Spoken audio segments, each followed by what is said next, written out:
que las pleuras son una serosa que envuelve los pulmones y que tienen el objetivo de facilitar los movimientos pulmonares sin erosionar, sin lastimar al parénquima pulmonar. Tiene dos hojas, una visceral y una parietal.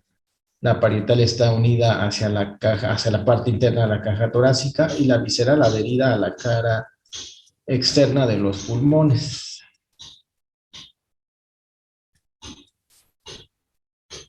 Para que pueda llevar a cabo sus funciones, el espacio pleural tiene una presión negativa, lo que permite que los pulmones se reexpandan después de los movimientos respiratorios.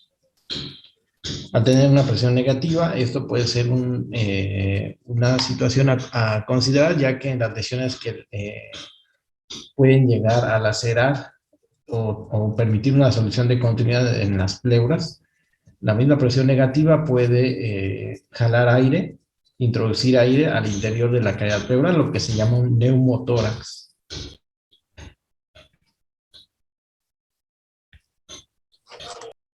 Podemos dividir a la pleura parietal en una porción superior, cúpula, una parte externa o costal, una parte interna o mediastinal y una parte inferior o diafragmática.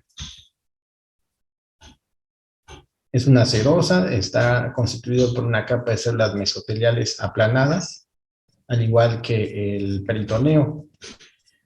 Tiene una lámina basal, tiene varias capas de tejido conectivo, donde encontramos vasos sanguíneos y linfáticos.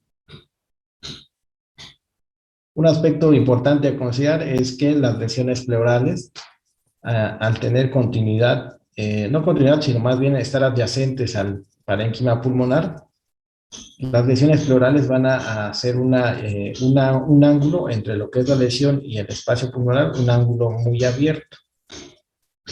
A diferencia de las lesiones del parénquima pulmonar, que si llegan a contactar con la pared torácica o con la pleura interna, van a formar un ángulo agudo.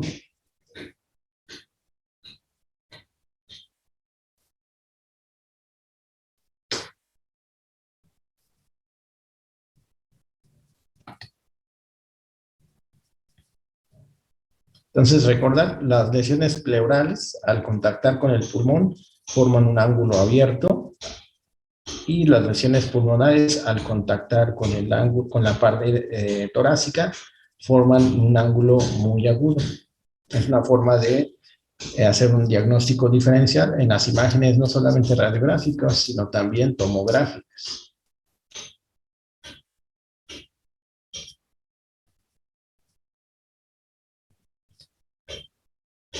Las fisuras interlobales son invaginaciones de la pleura visceral y pueden separar los lóbulos pulmonares. Tomográficamente encontramos otras estructuras como los ligamentos pulmonares y las fisuras, que se van a ver como estructuras lineales hiperdensas en una ventana pulmonar. Aquí vemos ejemplo de la fisura mayor, el ligamento pulmonar inferior, el ligamento pulmonar inferior también.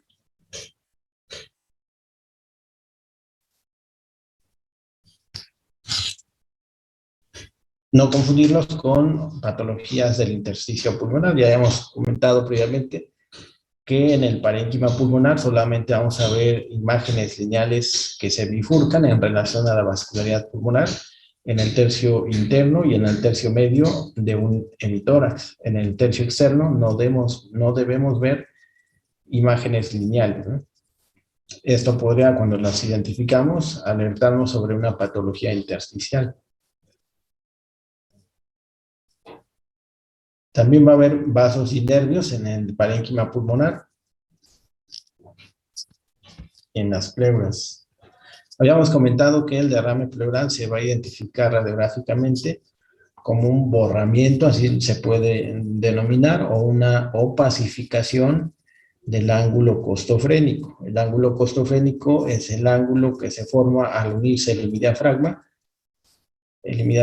con la pared costal. Es un ángulo agudo, ¿sí? Es un piquito radiotransparente en las partes más laterales del tórax. Cuando no se identifica, como señala aquí esta flecha, hablamos de una lesión de la pleura que está produciendo líquido interior y que al tomarse una radiografía en posición de pie, el líquido se va a ir hacia las zonas más declives, hacia las zonas más inferiores, que en este caso es el ángulo costofrénico. Entonces, cuando vemos una imagen así, se le denomina, es una opacificación del ángulo costofrénico y corresponde a un derrame pleural, independientemente de las características del líquido. El líquido puede ser un líquido claro o puede ser un líquido espeso. Por ejemplo, pacientes que tienen insuficiencia renal, insuficiencia cardíaca, que son pacientes que tienen mal manejo de líquidos, generalmente eso es un trasudado del sistema vascular. Es un líquido claro. A diferencia de líquidos turbios, que pueden contener sangre o pus, hablamos ya de un exudado pleural.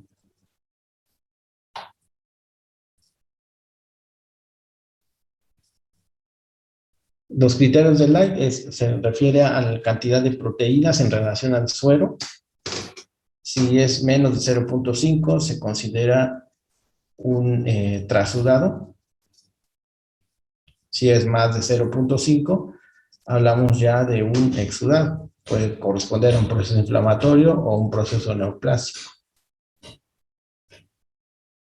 Vemos aquí ejemplos de trasudados, como les comentaba, insuficiencia cardíaca, problemas de insuficiencia renal, síndrome nefrótico, diálisis, nefropatías crónicas, cirrosis hepática, que también generalmente se acompaña de ascitis abdominal, y exudados generalmente por infecciones, por neoplasias. ¿Cuáles son los síntomas de un derrame pleural? Pues aparece el dolor pleurítico, es un dolor exquisito en la región costal y lateral, que se exacerba con los movimientos respiratorios. Hay disnea, independientemente si hay trastornos pulmonares asociados, se puede exacerbar la disnea si existen los mismos. Disfagia, ingurgitación yugular, edema de los miembros inferiores. En ocasiones puede ser asintomático. Los signos físicos pues, son los que esperaríamos encontrar cuando hay sustitución de volumen aéreo por presencia de tejido o líquido, ¿no? En la percusión vamos a encontrar matidez, sobre todo en las regiones inferiores de los pulmones, si el paciente está sentado. Los movimientos del hemitórax afectado están disminuidos y los ruidos respiratorios también están disminuidos o ausentes. Los hallazgos radiográficos del derrame pleural es elevación del diafragma, el borramiento del ángulo costofrénico, aumento de densidad del hemidiafragma, un borde superior irregular del hemidiafragma o un desplazamiento lateral de la parte más alta del hemidiafragma. Ese es un derrame pleural típico. Hay una opacificación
Hay un borramiento en un derrame pleural típico, borramiento del ángulo costofrénico, un aumento de densidad en las regiones inferiores del hemitórax afectado, y como vemos aquí, el derrame ya es tan difuso que empieza a afectar y a hacer más radiopaco la parte más externa del hemitórax.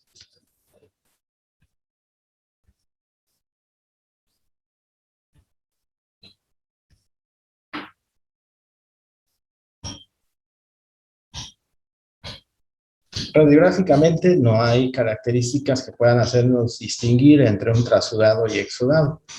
Ambos van a tener las características de un derrame pleural. A diferencia, la tomografía computada sí nos puede dar algunas pistas, sobre todo porque, si recuerdan, con la tomografía podemos medir densidades en el líquido que estamos investigando. Podemos ver si es un líquido claro, tendría unas densidades de 0 a 10 unidades Hounsfield, y se considera ya un líquido turbio si tiene más de 20 unidades Hounsfield. El aspecto tomográfico es un aspecto en semiluna. Recuerden que la tomografía se hace con el paciente acostado en decúbito supino, de tal forma que la parte más inferior del hemitórax es la que está pegada hacia lo que es la columna dorsal. Entonces ahí se va a colectar el derrame pleural. Tiene forma de menisco o de semiluna. Cuando el derrame pleural es masivo o muy abundante, por efecto de volumen puede comprimir, produciendo una atelectasia secundaria, generalmente de las regiones inferiores de los pulmones. Aquí vemos lo que es el derrame pleural, ¿sí? Y donde señala la flecha encontramos el parénquima pulmonar parcialmente colapsado. Todavía hay una porción del pulmón que está neumatizado, pero ya empieza a colapsarse. Si el derrame aumenta, generalmente el pulmón se colapsa completamente. Sería una atelectasia pasiva del lóbulo inferior del lado derecho.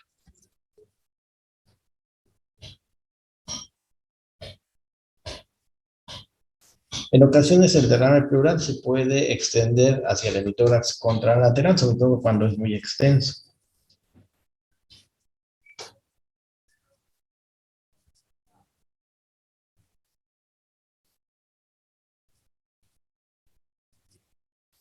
Hay derrames pleurales atípicos, es decir, que no son frecuentes en su presentación, sobre todo aquellos que están relacionados a complicaciones previas, como pueden ser un proceso inflamatorio pleural previo y la formación de bandas fibróticas dentro del espacio pleural. Estas bandas, como pequeñas alberquitas dentro del espacio pleural, pueden ser muy difíciles de erradicar y pueden contener líquido que se puede quedar ahí o se puede infectar. De tal forma que en las imágenes, tanto radiográficas como tomográficas, el aspecto puede ser también atípico.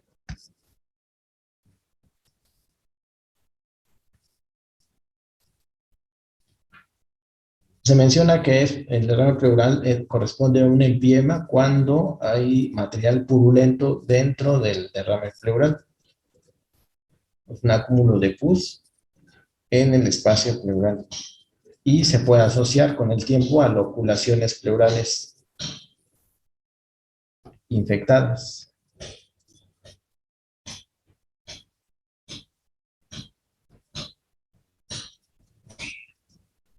Aquí vemos un diagnóstico diferencial del empiema. Es una colección pleural densa. Generalmente en la tomografía hacia las regiones declives se va el líquido más denso y el diagnóstico diferencial será un absceso pulmonar. Recordar que las lesiones pleurales forman un ángulo muy abierto al contactar con el parénquima pulmonar, y las lesiones pulmonares que contactan con la pleura interna forman ángulos muy agudos.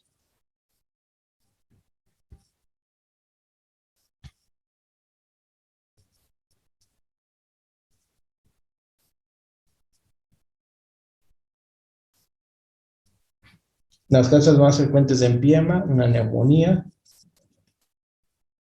de forma iatrogénica por cirugía de tórax, toracocentesis, infecciones subdiafragmáticas generalmente asociadas a abscesos hepáticos que rompen hacia la cavidad torácica, infecciones diseminadas, septicemia, complicaciones de algunos tratamientos con esteroides, heridas punzantes, generalmente por arma blanca, hacia la pared torácica, pueden introducir bacterias hacia el espacio pleural, y más raro la perforación esofágica, generalmente por cuerpos extraños, alimentos que tienen espinas, por ejemplo, ¿no? Cuando comen pescado. Manifestaciones clínicas del empiema, pues como cualquier proceso infeccioso, fiebre, dolor pleurítico, tos, leucocitosis, pérdida de peso, febrícula y anemia. En ocasiones podemos encontrar un empiema que tiene bacterias formadoras de gas. Estas bacterias pueden producir gas dentro del espacio pleural y vamos a encontrar niveles hidroaéreos. Es decir, en un nivel, en la parte inferior vamos a encontrar el líquido purulento y en la parte superior vamos a encontrar aire dentro del espacio pleural. Aquí vemos el mismo caso más de cerca.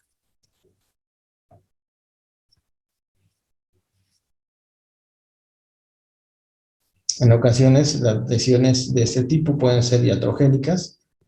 En un inicio puede tratarse de un derrame pleural simple, un trasudado, un paciente con, por ejemplo, una insuficiencia renal crónica. Le colocan un tubo de toracotomía o de pleurostomía para drenar ese líquido y no se llevan a cabo bien las medidas de asepsia y se puede introducir bacterias al espacio pleural. Entonces aquí el empiema sería secundario al procedimiento mal realizado. Es frecuente encontrar complicaciones crónicas, sobre todo en pacientes que tienen tuberculosis, y una de las manifestaciones de este tipo sería un empiema crónico. Generalmente los empiemas crónicos van a llevar a una consecuencia que es la paquipleuritis. Es un engrosamiento pleural, generalmente por lesiones crónicas, infecciosas crónicas de la pleura.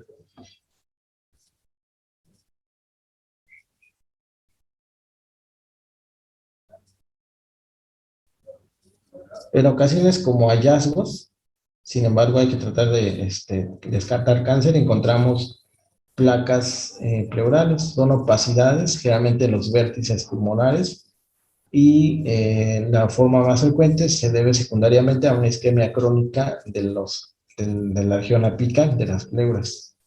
Estas placas miden menos de 5 milímetros.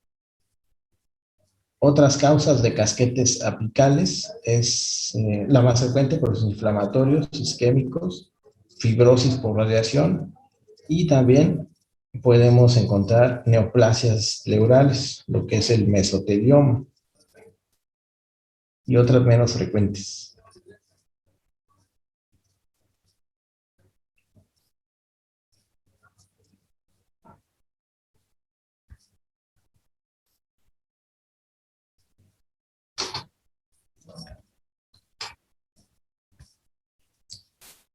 El neumotórax es cuando la cavidad pleural se llena de aire, y generalmente la forma más frecuente es a través de una solución de continuidad en la pared torácica, clásicamente accidentes automovilísticos o en motocicleta, en donde hay fracturas de los arcos costales y una de las partes o de los cabos de la fractura logra lacerar el espacio pleural.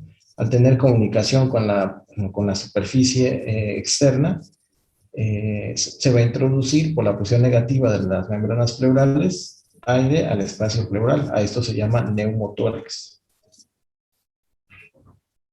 Otras causas: presencia de bulas, que son espacios aéreos quísticos en el pulmón; enfermedad intersticial final, como la panalización; artritis reumatoide, entre otras.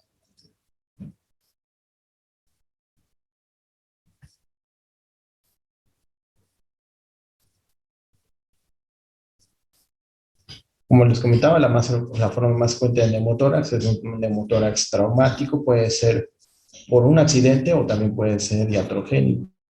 A la hora de hacer una traqueostomía, por la mala utilización de ventiladores mecánicos, catéteres a la hora de introducir un catéter central, subclavio, o biopsias en la piel. Los pacientes van a manifestar dolor torácico, disnea, cianosis e hipotensión. Todos los hallazgos radiológicos, vamos a encontrar una línea fina que va a delimitar la pleura visceral. Vamos a dejar de ver la vascularidad pulmonar. El mediastino se va a desplazar hacia el lado contralateral, se va a deprimir, se va a movilizar hacia abajo el hemidiafragma del lado afectado. Se pueden separar las costillas en el lado afectado.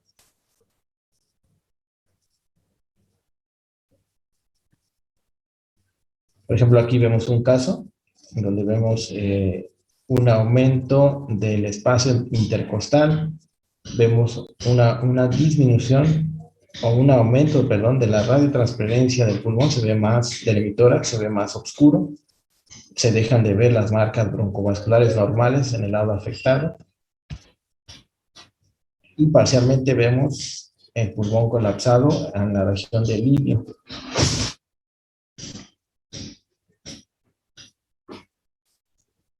Vean este ejemplo, cómo se ve el hemitórax del lado izquierdo más oscuro en la región externa que del lado derecho. Los espacios intercostales se ven más amplios en el lado afectado. Y hay un parcial desplazamiento del mediastino hacia el lado derecho. La punta del corazón no está donde habitualmente lo encontramos, hacia el tercio medio. Y aquí encontramos la línea que separa el espacio pleural lleno de aire de lo que es realmente el parénquima pulmonar.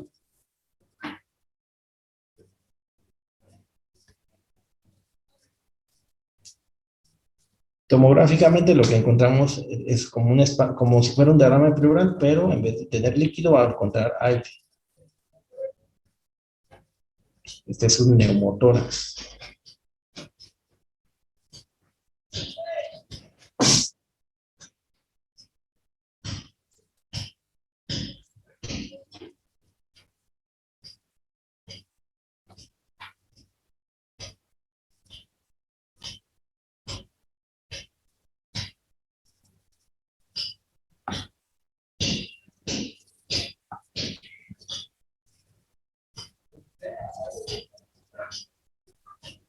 Alonso Martínez. Presente, doctor.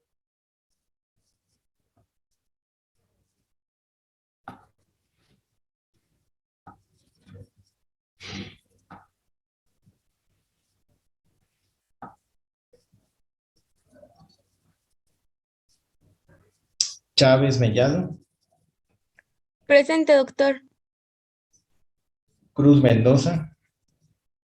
Presente, doctor. Gómez Soto. Presente, doctor.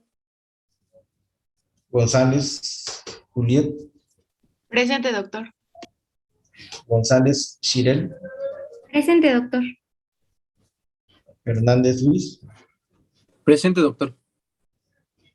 Hernández Joselín. Presente, doctor. Ibáñez Hernández. Presente, doctor. Iglesias Caballero. Presente, doctor. León Morales. Presente, doctor. Molina Martínez. Presente, doctor. Montes Cruz. Presente, doctor. Nolasco Avendaño. Presente, doctor. Nolasco Toledo. Presente, doctor. Ochoa Ríos. Ortiz Altamirano. Presente, doctor. Pacheco García. Presente, doctor. Pérez Mosqueda. Presente, doctor. Pérez Torres. Presente, doctor. Porcayo Vargas. Presente, doctor. Rivero Hernández, Presente, doctor. Salgado Ramos, Presente. Sánchez Casas, Presente, doctor. Santiago Zárate, Presente, doctor. Toledo Vázquez. Presente, doctor.